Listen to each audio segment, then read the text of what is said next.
To move a no confidence motion in Gordon House, in the House of Representatives. I was prevented from doing so on what I regard to be a spurious basis, a basis that cannot hold water. The basis that was put forward was that the matters on which my motion was based are now sub judice. In other words, because the Prime Minister has apparently sought judicial review of certain matters arising from what the Integrity Commission has decided in relation to his matter. However, my motion is not dealing with the substance of that report, but is dealing with his own conduct as Prime Minister. And I wish to read the motion now so you can hear it. Whereas there is a ministerial code of conduct in place from 2002 that governs the conduct of members of the Cabinet, and whereas the Prime Minister did not inform the people of Jamaica that he was being investigated by the Integrity Commission from as far back as August 2023 for illicit enrichment. And whereas the concealment of this information by the Prime Minister is a breach of the Ministerial Code of Conduct that guided the Prime Minister in removing from office ministers serving in the Cabinet over which he presided.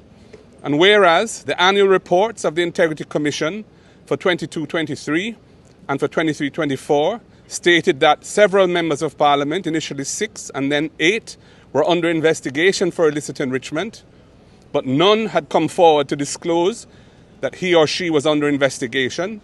And whereas the Integrity Commission's investigation report on the 17th September 2024 tabled in Parliament named the Prime Minister as being under investigation for illicit enrichment.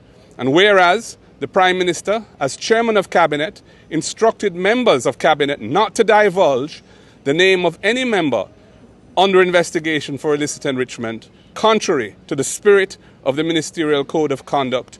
And whereas the actions of the Prime Minister have caused and continue to cause severe damage to the trust necessary for good order and respect for public office, be it resolved that this Honourable House condemns the Prime Minister for not maintaining ethical standards of transparency and openness in government.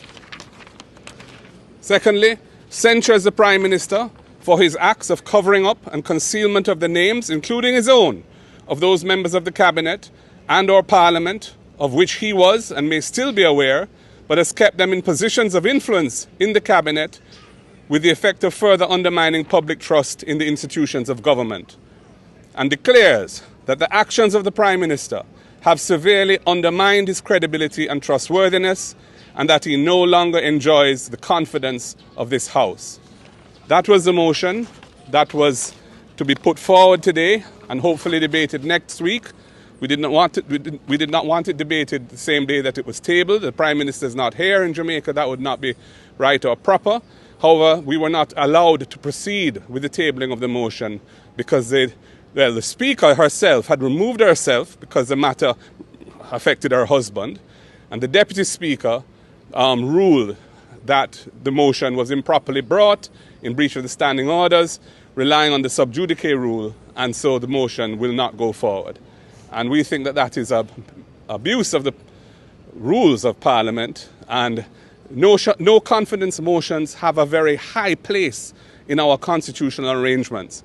If a no confidence motion is passed in Parliament, the Governor-General has to dissolve Parliament and call elections. So that is in section, I think, 64 of the Constitution, subsection 5.